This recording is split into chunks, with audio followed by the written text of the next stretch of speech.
భవభూతి కవి రచించిన ఉత్తర రామ చరిత్ర నాటకం మొదటి భాగం 21/4/20. ఏకో రస కరుణ ఏ కరుణ రసాన్ని పిండి పారేసిన వాడు భవభూతి. అది ఎట్లా ఉందో తెలుసుకునే ముందు ఎవరు ఈ భవభూతి, ఆయన ఎక్కడ పుట్టారు, ఎక్కడ పెరిగారు, ఏం చేశారు. శాలివాహన శకం 8వ శతాబ్దానికి చెంది సుప్రసిద్ధ సంస్కృత కవి, నాటకకర్త భవు. కనోజ్ పాలకుడు యశోవర్మ ఆస్థాన కవులలో ఒకరు. ఉత్తర రామాయణాన్ని ఇతివృత్తంగా తీసుకొని కరుణ రసాభివ్యంజనతో రాసిన ఉత్తర రామ చరిత్ర నాటకం సంస్కృత సాహిత్యంలో మాస్టర్ పీస్గా కీర్తిపోయింది. అద్వితీయమైన ఈ నాటక రచనతో భవభూతి సంస్కృత సాహిత్యం కాళిదాసు తరువ అంతటి కీర్తి పొందిన వాడుగా పేరు తెచ్చుకున్నాడు. భవభూతి సుమారుగా శాలివాహన శకం 680 నుంచి 750 మధ్య ప్రాంతంలో నివసించి ఉండవచ్చు అని నిర్ణయం. ఇతడి జన్మస్థలం విదర్భ దేశంలో పద్మాపురం. ఇది మహారాష్ట్ర మధ్యప్రదేశ్ సరిహద్దు ప్రాంతం గోండియా జిల్లాలో ఆమ్గావ్ సమీప ప్రాంతంలో ఉంది. భవభూతి కృష్ణ యజుర్వేద తైత్తిరీయ శాఖి కాశ్యప గోత్రి ఉదుంబర బ్రాహ్మణుడు అంటారు. ఇతని తండ్రి నీలకంఠ, తల్లి జతుకర్ణి. మాలతీ మాధవం నాటకంలో ప్రస్తావనాన్ని బట్టి ఇతడు వేదాలు, సాంఖ్యయోగాలు బాగా అధ్యయనం చేశాడని, వ్యాకరణ, మీమాంస, న్యాయ దర్శనాలలో మంచి ప్రవేశం ఉందని అర్థం. భవభూతి తన గురువు పేరు జ్ఞాననిధి అని స్వయంగా చెప్పుకో.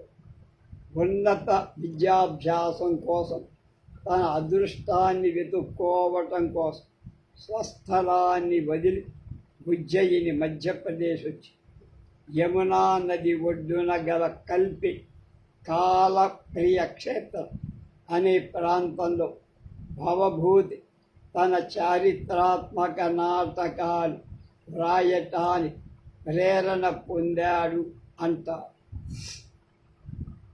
అలాగే తన 3 నాటకాలు రాసిన తర్వాత వృద్ధాప్యంలో కనోజ్ రాజస్థానాన్ని ఆశ్రయించాడని కొంతమంది.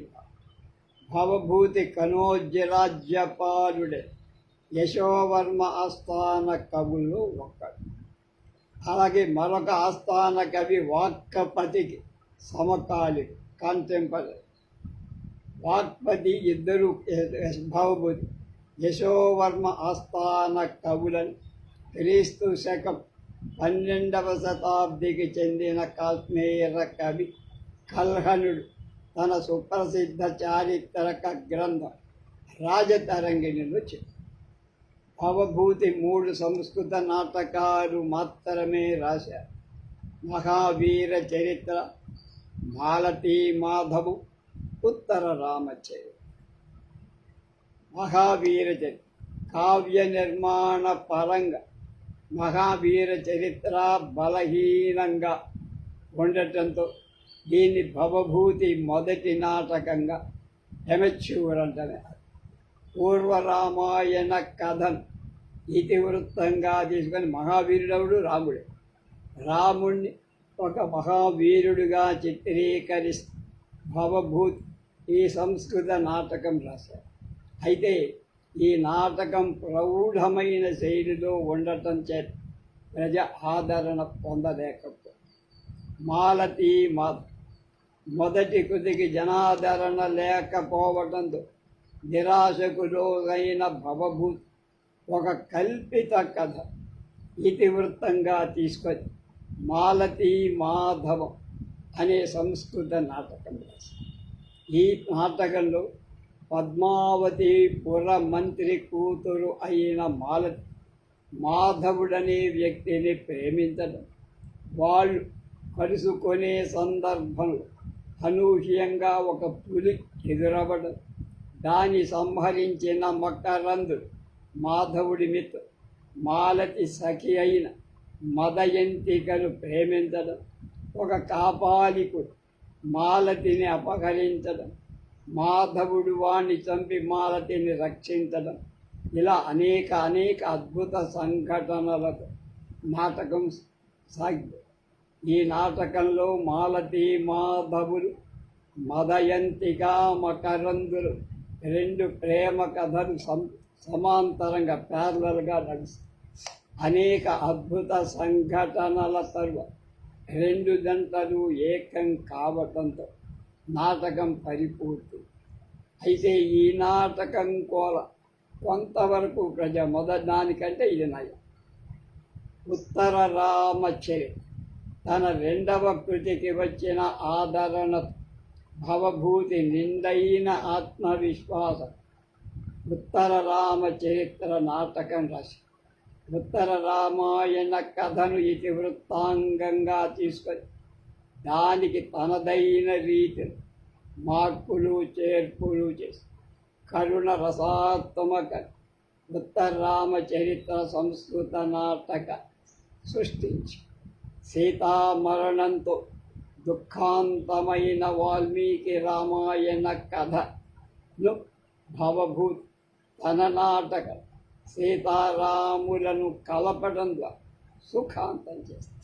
ఈ ఒక్క నాటక రచన కౌశల ప్రతిభతో భవభూతి సంస్కృత సాహిత్యం మహాకవి కాళిదాసు సరసక నిలబడగలిగినవాడు అని విమర్శకులు కూడా మెచ్చారు.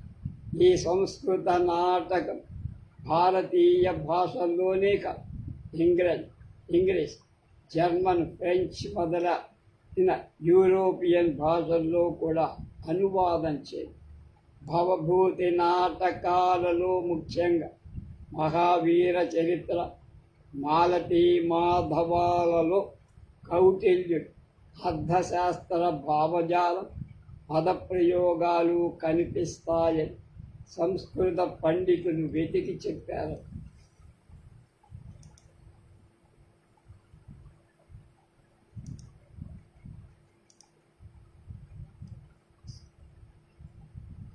చరిత్ర పరిశోధకుడు దశరథ శర్మ ప్రకారం భవభూతి నాటకం రావణుడి మంత్రి మలయవనుడు అనుసరించిన విధానాలకు అర్థశాస్త్రంలో చాణక్యుడు రాసిన లేక కౌటిల్యుడు సూచించిన విధానాల మధ్య చాలా దగ్గర పోలికలు ఉన్నాయని, ఈ మేరకు భవభూతి కౌటిల్యుడికి రుణపడి ఉన్నాడంట. భవభూతి కవిత్వం ప్రౌఢ గంభీరమైన శైలిలో కోసం. ఇతని కవిత్వంలో కళాత్మక ప్రదర్శన కన్నా భావ ఆవేశ ప్రకటనకు ప్రాధాన్యం లేదు. భావ తీవ్రత, భావావేశ నిసర్గత అధికంగా ఉంటుంది. అనితర సాధ్యమైన శబ్ద విన్యాస పదప్రయోగం ద్వారా తన భావాన్ని స్ఫురింపచేయ భవభూతి కరతలామలకమైనది. రౌద్ర భీభత్స రసపోషణలు క్లిష్ట పదభూయిష్టమై దీర్ఘ సమాస శక్తివంతమైన పదావళి ప్రయోగిస్తూ సన్నివేశాలు ప్రౌఢంగా వర్ణిస్తాయి. భవభూతి కవిత్వం గౌడీ రీతి ప్రధానం. దీర్ఘ సమాస క్లిష్ట పదాలతో ఉంది. ఓజోగుణ ప్రధానం. యుద్ధ సన్నివేశ వర్ణనలు వీర రౌద్ర రసపుష్టిక ఇతని కవిత్వ ఝరి గౌడీ రీతిలో సాగింది. అయితే పాత్రోచితంగా రసానుకూలంగా గౌడీ రీతిని కాక వైదర్భీ రీతి కూడా సందర్భానుసారం భవభూతి ప్రయోగించాడంట. భవభూతి కవిత్వం వాచ్యార్థ ప్రధానం. తన నాటకాల్లో ఒక దృశ్యాన్ని వర్ణించేయటం సాధ్యమైన ఎక్కువ శబ్దాలను పదాలు ప్రయోగం. తన కవిత్వంలో ఒక భావాన్ని చెప్పడంలో క్లుప్తత కన్నా విస్తారత ఎక్కువ. అంటే ఒక భావాన్ని సంక్షిప్తంగా చెప్పడం కంటే బాగా విపులంగా వర్ణించి చెప్పడం ఆయనకి ఇష్టం. దీనికోసం ఎక్కువ శ్రద్ధ ప్రయోగించారు. భవభూతి కవిత్వంలో దృశ్య వర్ణన యథాతథంగా చాలా సహజంగా న్యాచురల్, కల్పనీయత అతి తక్కువ. అందువల్ల ఒక దృశ్యాన్ని వర్ణించే భవభూతి అలంకారాలు, వ్యంగ్యార్థాలు, చమత్కారాలు ఎక్కువగా ఆశ్రయించడు. ఆ దృశ్యాన్ని ఉన్నది ఉన్నట్టు ఫోటోగ్రాఫ్ తీసినట్టుగా. భవభూతి అభిమాన రసం కరుణ రసం, ఏకో రస కరుణ ఏవ. తన 3 నాటకాలలో వీర కరుణ శృంగార రస పోషించటం అనితరమైన ప్రతిభ చూపించి వీరరస ప్రధానంగా మహావీర చరిత్ర, శృంగారస ప్రధానంగా రౌద్ర భీభత్స తదితర రస పోషణతో మాలతీ మాధవం కరుణ రసాత్మకంగా ఉత్తర రామ చరిత్ర ఆయన రాశాడు, పోషించి. అయితే ఒక్క హాస్యరసం తప్ప మిగిలిన అన్ని రసాలను తన నాటకాల్లో వాడుకున్నాడు. సముచిత ఛంద ప్రయోగ కౌశల భవభూతికి కొట్టినప్పి.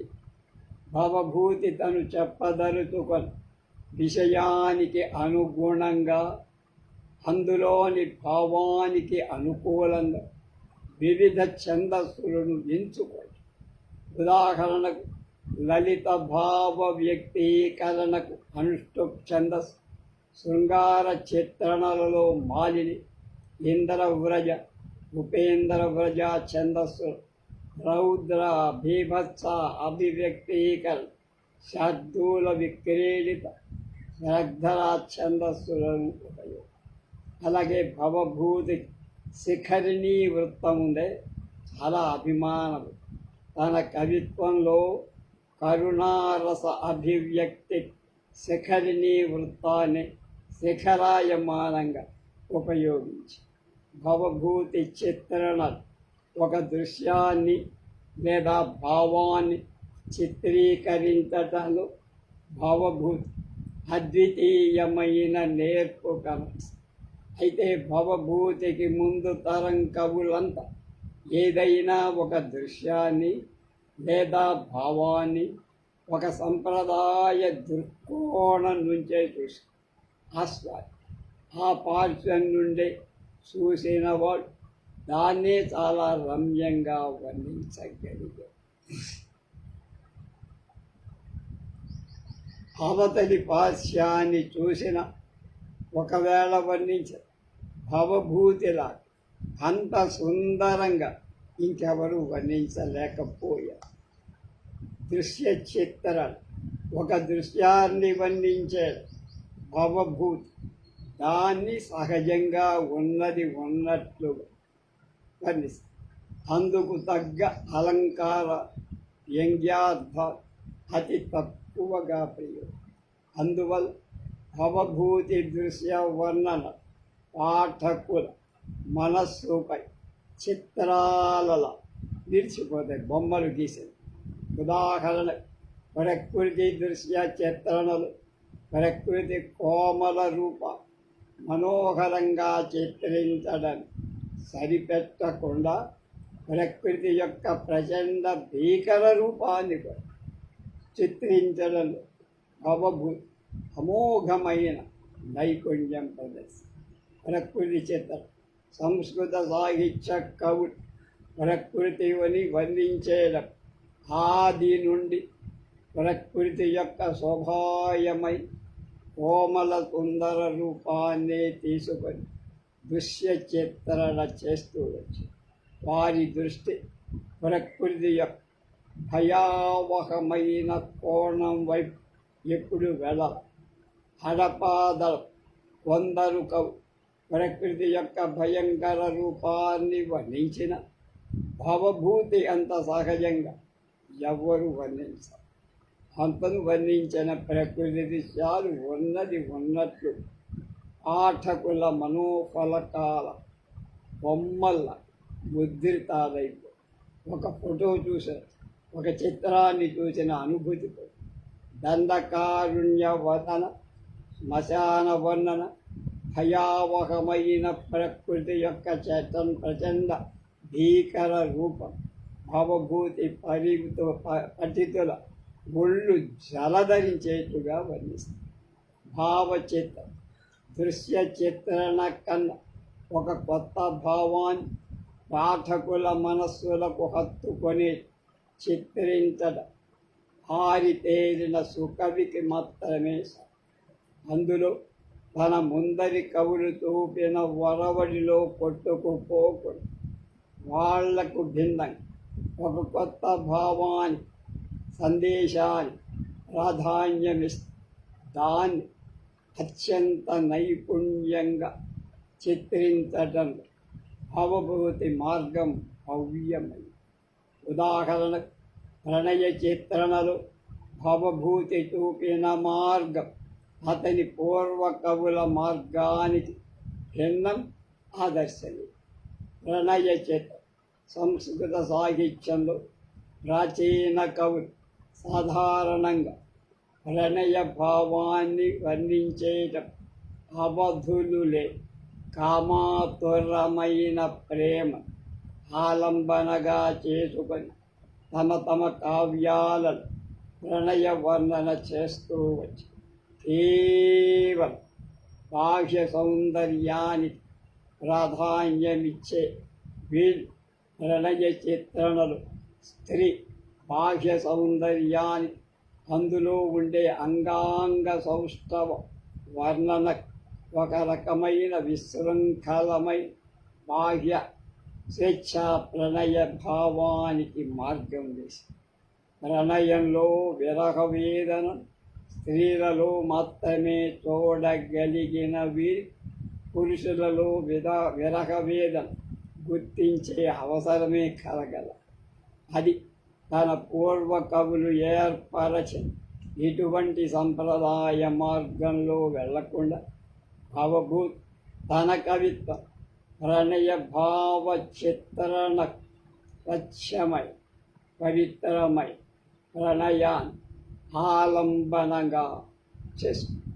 ఇతని ప్రణయ వర్ణనలలో కామాతురమైన ప్రేమ కన్నా వైవాహిక బంధానికి దారి తీసే ప్రేమ ప్రాధాన్యత ఇవ్వడం.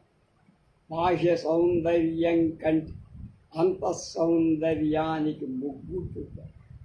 అతని నాటకాలు ఎక్కడ స్త్రీ అంగాంగ సౌష్ఠవ వర్ణన కనపడి చిత్రణ ప్రణయ చిత్రణలు పరిపక్వమై దాంపత్య ప్రేమ కులపాలిని ప్రణయమంటలే భవభూతి చిత్రించినంత ఆదర్శంగా మరి ఏ ఇతర కవులు చిత్రించారు. భవభూతి రాముడిలో కలిగిన విరహ వేదన పాఠకుల హృదయ కదిలించే సహజంగా చిత్రించి విరహ వేదన అనే స్త్రీలకు మాత్రమే సంబంధించిన విషయం కాదురా, అది పురుషులు కూడా అనుభవిస్తారని రామపాత్ర ద్వారా భవభూతి నాటక రచనలో కొత్తదనం నవ్యతయని భవభూతి ముందు కాలం వరకు అంటే అతనికి ముందు కవు నాటక రచనా రంగంలో కొత్తగా మార్పులు పెద్దగా వచ్చాయి. నాటి కవులంతా పూర్వ కవులు ఏర్పరిచిన మార్గాన్ని అనుసరించి ప్రాచీన నాటక లక్షణాలకు అనుగుణంగా తమ నాటకాలు రాశారు. నాటక కృతులలోని కవితా స్థాయి అంచనా వేయటం, కృతికర్త ప్రతిభను పరికించడానికి విమర్శకులు గీతురాయి ప్రాచీన నాటక లక్షణాలను, లాక్షణికుల లక్షణాలను పట్టుకొని వేలాడేవారు.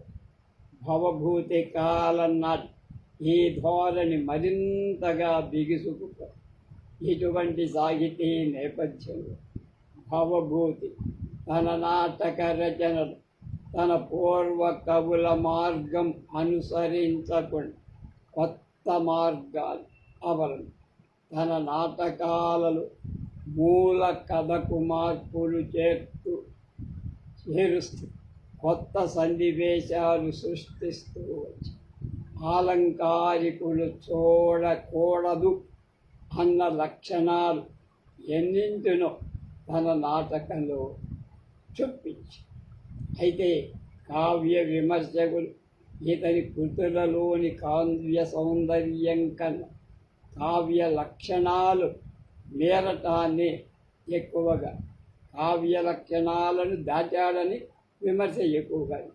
వాల్మీకి కాళిదాస రామాయణ కథలకు భిన్నమైన రీతిలో భవభూతి మహావీర చరిత్ర నాటక కథను నడిపించిన ఆ కొత్తదనాన్ని ఆస్వాదించే సహృదయత ఆనాటి సామాజికులలో ఆలంకారికులలో లేకపోతే తను ప్రవేశపెట్టిన నూతన మార్పులకు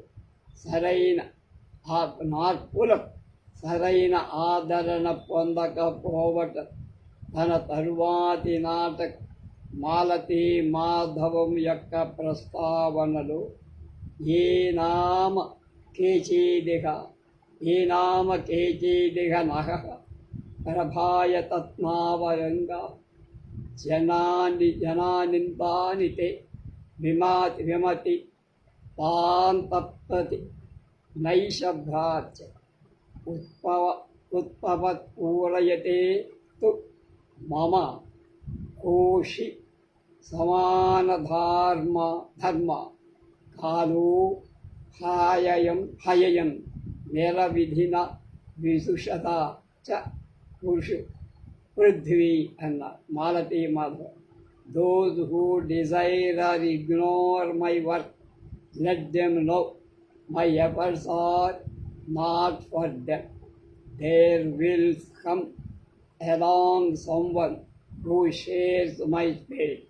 The world is vast, vipulacha prudhvi, and time ends.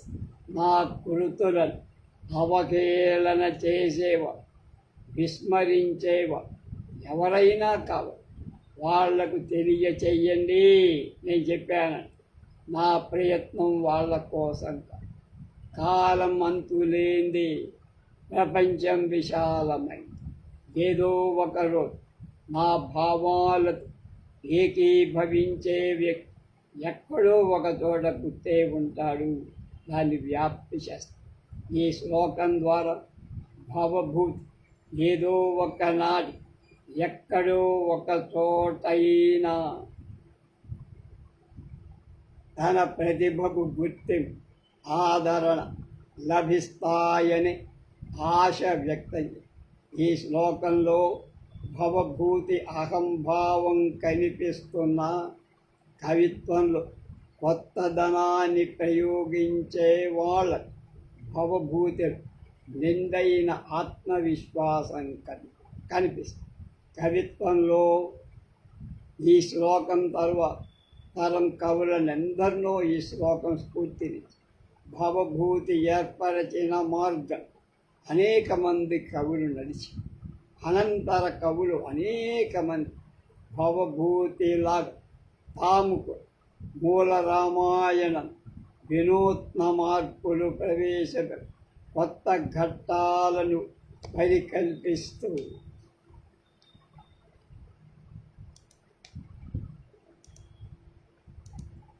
మూల కథకు భిన్నమైన రూపాలు సంస్కృత రామాయణ నాటకాలు సృష్టించి భవభూతి రవిచించిన రామాయణ నాటకాలను ఆదర్శంగా తీసుకున్నాక తరువాత తరంకవు భవభూతిల మూల రామాయణంలో మార్పులు చేస్తూ కొత్త సన్నివేశాలు సృష్టి మూల కథకు భిన్నం సరికొత్త రూపాల సంస్కృత రామాయణ నాటకాలను కోకొల్లలుగా రాయటం ప్రారంభించిరా.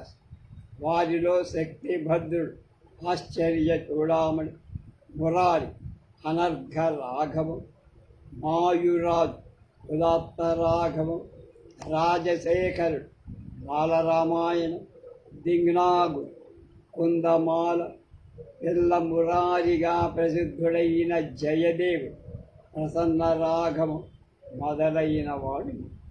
అయితే భవభూతి పెట్టిన వరవడి అనుకరిస్తూ వచ్చిన తదనంతర రామాయణ నాటక అంతగా ప్రజాదరణ పొందని భవభూతి హాస్యరస పోషణలు విఫలుడయ్యాడని విమర్శకులంట. అతడు రాసిన 3 నాటకాల విదూషకుడి పాత్ర లేదు. మాలతీ మాధవం నాటకంలో హాస్యరస పోషణకు అవకాశం ఉన్న భవభూతి ఎందుకో విదూషక పాత్ర ప్రవేశక. మొత్తం మీద ఒక హాస్య రసం తప్ప అన్ని రసాలు తన నాటకాల్లో భవభూతి భవభూతి తన నాటకాలలో నాటక లక్షణాలు విరుద్ధమై అనేక విషయాలు ఉదాహరణకు మాలతీ మాధవంలో రంగస్థలం మీదకు పులి రావడం, శ్మశానం దృశ్యాలు, మనుష్య మాంసాన్ని అమ్మటం అవన్నీ రంగస్థలం మీద నిషేధం. భవభూతి కరుణ రసాన్ని ప్రధానంగా దాన్ని అంగిరసమని చేసుకొని ఉత్తర రామ చరిత్ర రసం. ఇది అలంకార శాస్త్రానికి సంప్రదాయానికి విరుద్ధంగా పోయినా కరుణ రసాప్లావితమై ఉత్తర రామ చరిత్ర నాటకం సంస్కృత సాహిత్యం అజరామరమై కీర్తి సంపాదన. భవభూతి నాటక రంగ ప్రదర్శన అంతగా యోగ్యంగా ఉండవు అనే ఒక విమర్శ కూడా. ఈ విమర్శకుల దృష్టిలో ఉత్తర రామ చరిత్రలో సీత పాతాళ ప్రవేశం, కుశలవుల యుద్ధాలు వంటివి సంక్లిష్ట ఘట్టాలని, అది చదువుకోవటానికే తప్ప రంగస్థల ప్రదర్శన అనువుగా ఉండవని కొంతమంది. సంస్కృత సాహిత్య చరిత్రలో భవభూతి స్థానం ఏమిటి? సంస్కృత సాహిత్య చరిత్రలో భవభూతి అంటే 8వ శతాబ్దం సాధారణంగా మహాకవి కాళిదాసు 5వ శతాబ్దంలో పోలుస్తూ కాళిదాస భవభూతులిద్దరు సంస్కృత సాహిత్యంలో మహాకవి. ఇరువురి కావ్యాలు పరిశీలించి చూస్తే కాళిదాసు సంస్కృత సాహిత్యం వినీల ఆకాశంలో ధ్రువతార, ఏమాత్రం అనుమానం. సంస్కృత భాషపై అద్భుతమైన పట్టుగల అతని సరైన ప్రయోగాన్ని ప్రయోగించి సిసలైన భావాన్ని ఒలికి తద్వారా ప్రేక్షకుల మనసు ఆకట్టుకోవటం బాగా. ఇతివృత్త ప్రణాళికలోని పాత్ర చిత్రణలో సెంటిమెంటు ఒలికించడంలో కాళిదాస నాటకాలు దాదాపు దోషరహిత. అందుకనే ప్రాచీన కావ్య రసజ్ఞులు కాళిదాసు కవికుల గురువుగా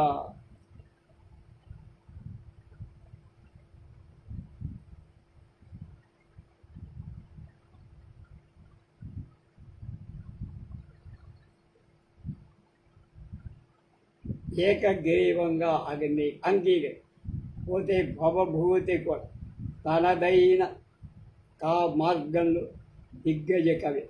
అయితే ఇతని కథా ప్రణాళికలు చిన్న చిన్న లోపాలు కనిపిస్తాయి.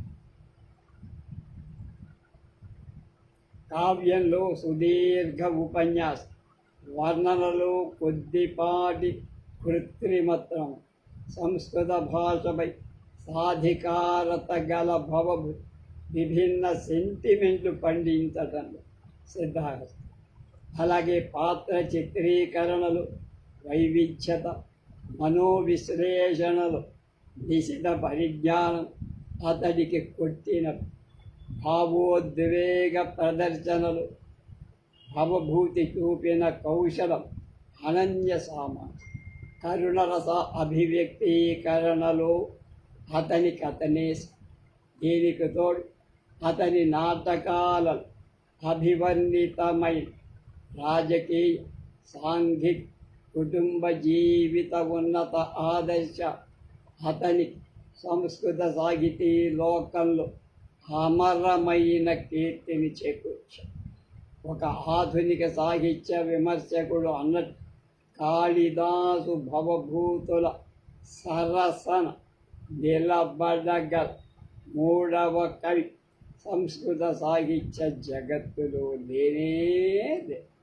వీరిద్దరు ప్రాచీన భారతీయ కవులందరికంటే అగ్రాసనంలో కనుక సంస్కృత భాషలో అసాధారణ ప్రతిభా సంపన్నులు, అమర కవితా స్రష్ట అయిన వీరిద్దరు తమ కవితా వైదుష్యం శతాబ్దాలు పాఠకుల ఆకట్టుకోవటంలో ఆశ్చర్యమేం లేదు. ఈ విధంగా భవభూభూతి గొప్పతనాన్ని అతని సమకాలికులు గుర్తించనప్పటికీ ఆత్మవిశ్వాసంతో నిండిన అతని నమ్మకాన్ని కాలం కూడా తర్వాత సమర్థించింది.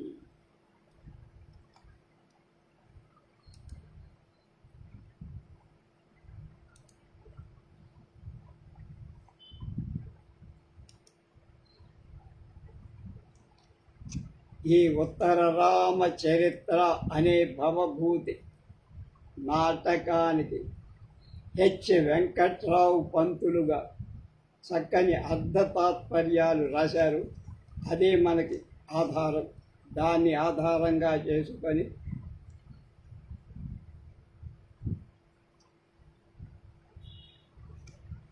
మొదలు పెడుతున్నాం. ప్రస్తావన. ఇదం కవిభ్యః పూర్వేభ్యో నమో వాకం ప్రశాస్మసే విందేమ దేవతాం వాచం అమృతాం ఆత్మనః కలాం అన్నాడు మొదటి శ్లోకం. పూర్వేభ్యః ప్రాచీనులై కవిభ్యః వాల్మీకి మొదలైన కవులకు నమః నమస్కారం అనే వాకం ఉచ్చారణ కలుగునట్లుగా, అంటే నమస్కార పూర్వకంగా ఆత్మనః బ్రహ్మ యొక్క అమృతాం అమృత రూపమై కలాం 16వ కళాభాగాత్మకమై దేవతా స్వరూపిణి అయి వాచ్యం వాక్కు విందేమా పొందుదుముక. ఇదం దీన్ని ప్రశాస్మహే ప్రార్థిస్త ఆదికి అయిన రాచేసుడికి తదితర కవులకు గురుభక్తియుతలమై కేల్మోక్షి 2 చేతులతో ఆనపాయిని షోడశ భాగాత్మిక అయిన బ్రహ్మ యొక్క వాగ్దేవి మాకు ప్రత్యక్షమై వర్ధిలుగాక అని ప్రార్థిస్తున్నా అన్నాడు భవభూతి. నాంది అంతే. నాంది అయిన తర్వాత సూత్రధార. అలం అతి విస్తరేణ అద్య ఖలు భగవతః కాలప్రియనాథస్య యత్రాయాం ఆర్యమిశ్రాన్ విజ్ఞాపయ ఏవ మంత్రప్రభవంతో విదాం కుర్వన్ అస్తి తత్ర భవాన్ కాశ్యపః శ్రీకంఠపదలాంఛన పదవాక్య ప్రమాణ తత్మజ్ఞో భవభూతిర్నామ జాతు కర్ణీ పుత్రః.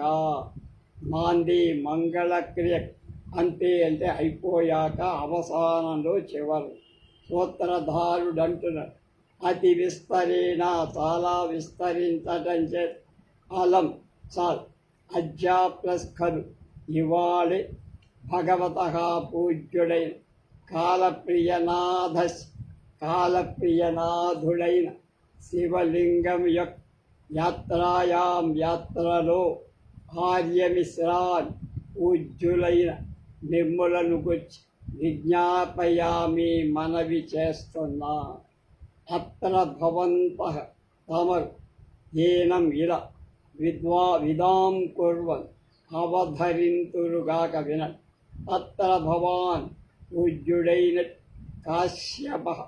కాశ్యప గోత్రంలో పుట్టినట్టి శ్రీకంఠ అనే పదం లాంఛన గుర్తుగా కలిగి 16 పలుకుల యొక్క వాక్య గాంభీర్యాదుల చేత వాక్యాల యొక్క ప్రమాణం చేత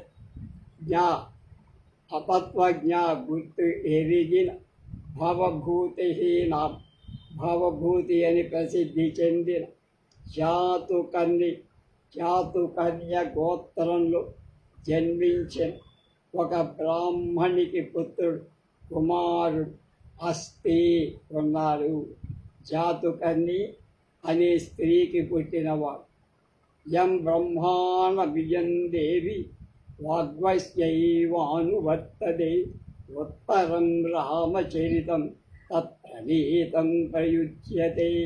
యం బ్రహ్మదేవుని ఏ బ్రాహ్మణోత్తముడైన భవభూతి ఇయం ఈ దేవి వాక్ సరస్వతీదేవి వశ్యాయేవ వశ్యురాలవుతూ అనువర్తతే సేవిస్తున్నదో తత్ ఆ భవభూతిచే ప్రణీతం రచింపబడిన ఉత్తరం రావణ సంహారం తరువాత అయోధ్యాపుర ప్రవేశం చేశాక రామచరితం శ్రీరామచరిత్రం అంటే అది ఉత్తర రామచరిత్ర ప్రయుజ్యతే.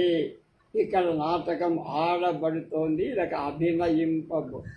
సరస్వతీదేవి వశ్యురాలై బ్రహ్మదేవుణ్ణి అనువర్తించినట్టు బ్రాహ్మణోత్తముడనైన ఏ భవభూతిని కూడా అనువర్తించందో అలాంటి మహాకవి రచింపబడి ఉత్తర రామచరిత్ర అభినయింపబోతున్నాం. సూత్రధారుడంటున్న ఏషోస్మి కార్యవశాదాయోధ్యకస్తదానీం తనశ్చ సంవృత్త సమంతాదవలోక్య భో యదా తావత్ తత్ర భవతః పౌలస్య కులధూమకేతోః మహారాజమామస్య అయమభిషేక సమయః రాత్రిందివమసంహృతానందనాందికః తత్కిమితి విశ్రాంతచారణాన్ చత్వరస్థానాన్. సూత్రధారుడు ఏషః ఇదిగో నేను నేను అనర్థం. కార్యవశాత్ ఒక పనిమిత్ అయోధ్య పట్టణానికి సంబంధించిన వాడు. తదానీం తనః చ ఆ శ్రీరాముడి కాలానికి సంబంధించిన వాడిని సంవృత్త అత్మి అయ్యానని అంటే ఆ కాలం వాడిని. భో ఓ మహాశ్రేష్ఠులారా, యదా తావత్ ఎప్పుడైతే పౌలస్య రావణుడి కుల వంశాన్ని ధూమకేతో తోకచుక్కగా ప్రవర్తించినట్టు తత్ప్రభవతః పూజ్యుడైనట్టు మహారాజైనట్టు రామస్య శ్రీరామచంద్రమూర్తి ఈ అయం అది అభిషేక సమయమై పట్టాభిషేక సమయమై రాత్రిం దివం పగలు అసంహృత అవిచ్ఛిన్నమై మాందీక ఉత్సవతూర్య ఘోష కలది అవుతూ తత్ ఉన్నదో తత్ అప్పుడు కిం ఇది ఎందువలన చత్వర స్థానాన్ని ముంగిల్ విశ్రాంత శాంతి చెంది చారణాని నటులు కలవిగా లక్ష్యంతే కనబడుతున్నాయి. ప్రవిశ్య నటః భావ ప్రేషితా హి స్వగృహాన్ మహారాజేన లంకా సమర సుహృద మహాత్మనః ప్లవంగరక్షసాః సభాజనోపస్థాయినశ్చ నానాదిగంతపావనా బ్రహ్మర్షయ రాజర్షయశ్చ యదారాధనాయ ఇయతో దివసాన్ ఉత్సవ ఆసీత్. ప్రవేశించి నటుడు భావా విద్వాంసుడా లంకా పట్టణంలో జరిగే సమర యుద్ధంలో సుహృద ఉపకారకులైన మహాత్ములైన ప్లవంగా సుగ్రీవాది వానరు రాక్షసా విభీషణాది రాక్షసు తథా అలాగే సభాజన అభిషేక కర్మలు అభినందించడానికై ఉపస్థాయినచ వచ్చినట్టు నానా సమస్తమైన దిక్కులయ అంతా చివళ్ళ పావనా పవిత్రం చేస్తున్నట్టు బ్రహ్మఋషులు రాజర్షులు మహారాజైన రాముడిచే తమ యొక్క గృహాన్ ఇళ్లను గుర్చి ప్రేషితాహి పంపబడ్డారు కదా. యత్ ఆపై చెప్పబడిన వాళ్ళ యొక్క ఆరాధనాయ్ సత్కారం కోసం యహత దివసాన్ని ఇన్ని రోజులు ఉత్సవం ఆసీత్ అయింది కదా. ఆస్త్యేతన్నిమిత్తం జ్ఞాపకం వచ్చింది. దీనికి నిమిత్తం కారణం అస్తి ఉందయ్యా. వశిష్ఠాధిష్ఠితాదేవ్యో యథా రామస్య మాతరః అరుంధతీం పురస్కృత్య యజ్ఞే జామాతురాశ్రమం. నటుడంటున్నాడు, సంప్రతి ఇదిగో ఇప్పుడు రాముడి యొక్క మాతరః తల్లులై దేవ్యః కౌసల్యాది దశరథ ధర్మపత్ వశిష్ఠ కుల గురువైన వశిష్ఠుడిచే అధిష్ఠిత తీసుకొన్న పోబడిన వాడు అరుంధతి గురుపత్రి అయిన అరుంధతీ దేవి పురస్కృత్య ముందు ఉంచుకొని యజ్ఞే యాగ సందర్భంలో జామాతు అల్లుడైన ఋష్యశృంగుడి యొక్క ఆశ్రమాన్ని గురించి, అంటే ఆశ్రమం వైపు గతా వశిష్ఠ యాజమాన్యన్ అరుంధతీ దేవి పురస్కరించుకొని రామచంద్రుడి తల్లు తమ అల్లుడైన ఋష్యశృంగ మహర్షి యజ్ఞం తలపెట్టి ఉండటం చేత అతడి ఆశ్రమానికి వెళ్ళారు. అల్లుడు గారు యజ్ఞం తలపెట్టడంతో అత్తలందరూ అక్కడ. సూత్రధారి వైదేశికోస్మీతి పృచ్ఛామి కః పునః స జామాత్. వైదేశికః అస్మి ఇది, పరదేశం వాడనై ఉన్నా కనుక పృచ్ఛామి నేను అడుగుతున్నా, నాకు తెలియదు. కః పునః సహ జామాత అల్లుడు అంటున్నావు. ఎవరు అల్లుడు, ఎవరు అత్తగా? కన్యాం దశరథో రాజా శాంతాం నామ వ్యజీనత్ అపచకృతికాం రాజ్ఞే వ్యోమపాదాయాం దదౌ. అర్థం చెప్తారు. రాజా ప్రభువైన దశరథ శాంతాం నామ శాంత అనే కన్యన్ వ్యజీనత్ కన్నాడు, అంటే ఆమె పుత్రిక. యాం ఆ శాంతం రోమపాదుడన్ రాజ్ఞే రాజు కొర అపక్షకృతికాం పెంపుడు కూతురుగా దదౌ ఇచ్చ. దశరథ మహారాజ్ శాంత అనే చిన్న అమ్మాయి ఒకదాన్ని పెంచుకోవటానికి రోమపాద మహారాజుకు ఇచ్చారు. విభండక స్తుతస్థా ఋష్యస్పృశ్యసురంగ ఉపయేమి తేన ద్వాదశవార్షికం సత్రమారభ్య తదనురోధాత్ కఠోర గర్భామత్ జానకీం విముచ్య గురుజనస్తత్ర యాతః. తాం ఆ శాంతాదేవి విభండకుడి సుతః కుమారుడైన ఋష్యశృంగుడు ఉపమేయే వివాహమాసుకున్నాడు. ఉపయేమి వివాహం చేసుకో. తేనచ ఆ ఋష్యశృంగుడి చే 12 వార్షికం 12 పూర్తయ్యి సత్రం యాగాన్ని ప్రారంభించబడి ఆయన 12 యజ్ఞం యాగం చెయ్యాలి. తత్ ఆ ఋష్యశృంగుడి యొక్క అనురోధాత్ బలవంతం వల్ల కఠోర గర్భామ నిండు చూలాలైన వధూం కోడలైన జానకి విముచ్య విడిచి గురుజన అంటే ముగ్గురు అత్ర అక్కడి గతగా వెళ్ళిపోయారు. తత్తిమనేన ఏహి రాజద్వారమేవ స్వజాతి సమయే న ఉపతిష్టావ.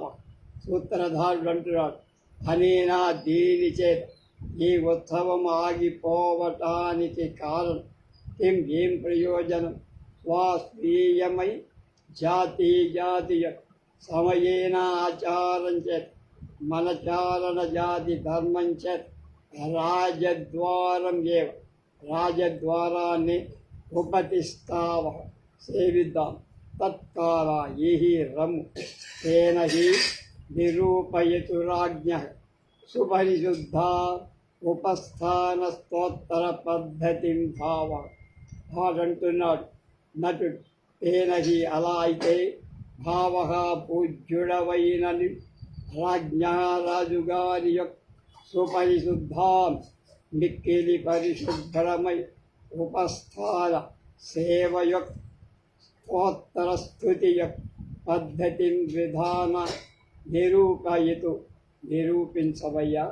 స్తోత్రధారుడు అంటున్నాడు, మారిషా సర్వదా వ్యవహర్తవ్యం కుతో హ్యవచనీయత యథా స్త్రీణాం తథా వాచాం సాధుత్వే దుర్జనో జన. మారిషా అంటున్నాడు స్తోత్రధారు, సర్వదా అన్ని విధానాల చేత వ్యవహర్తవ్యం వ్యవహరింప తగింది. అవచనీయత నింద కుతః ఎందుకయ్యా? ఈ అది యుక్తమే కదా. జన అంటే లోకంలో జనం, యథా ఎల స్త్రీణాం స్త్రీల యొక్క సాధుత్వే యోగ్యతలు దుర్జనంగా వర్తతే ప్రవర్తిస్తారు.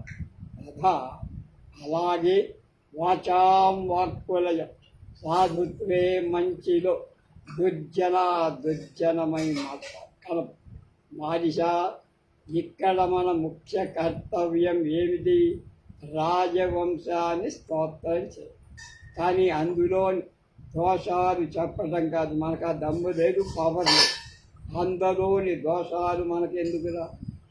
ఇంతకు స్త్రీలను గూర్చి వాక్సాధుత్వాన్ని గురించి జనులు మాట్లాడే వేళ సాధారణంగా దోషాలు ఆరోపించడమే మనం చూస్తూ ఉంటాం.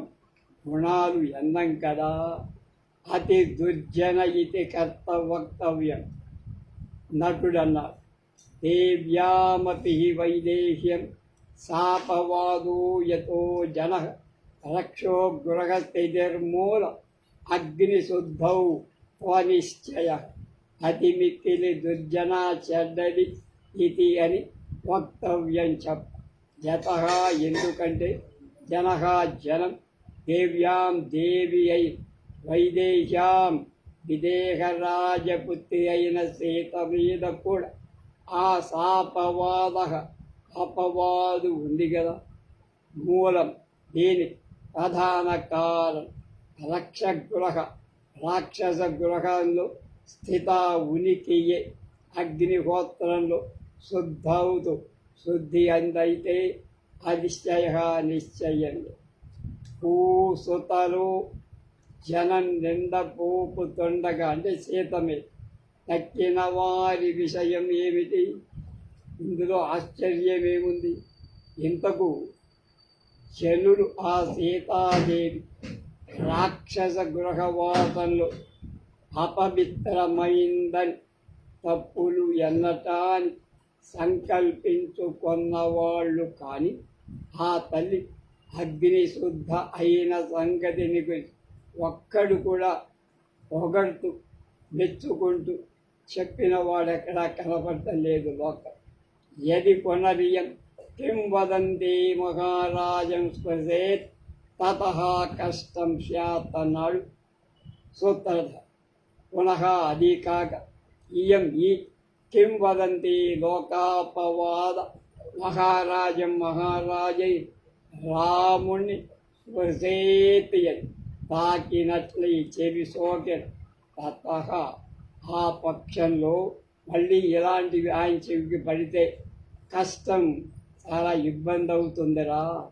సర్వదా ఋషయో దేవతాశ్చ శ్రేయో విధాస్యంతి భూ భూ త్వేదానీం మహారాజ ఆకర్ణ్య ఏవం జనాః కథయన్. సర్వదా నటుడంటున్నారు, సర్వదా అన్ని రకాల ఋషులు దేవత శ్రేయ శ్రేయస్ విధాస్యంతి కోర్పగల యువగల. భూ భూ ఓహోహో మహారాజ్ ఇదానీం ఇప్పుడు క్వా ఎక్కడ ఆకన్య వినటం అభినయించి ఏవం వీడు జనులు కథయంతి చెబుతున్నారు, ఏమంటున్నారో వినపడి. స్నేహాత్ శుభాజయతు మెచ్చ దివాన్యమూని నిత్వోత్సమేవ జనకో జగతో విదేవాన్ దేవ్యాస్తతో విమనసః పరిసాంత్వనాయ ధర్మాసనాద్విశతి వాసగృహం మరీంద్రః.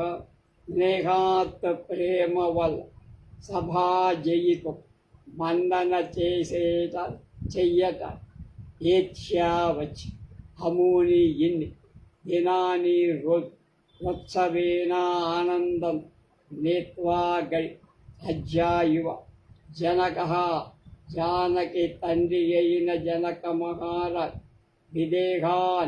విదేహ దేశాన్ని గురించి గతగా వెళ్ళ.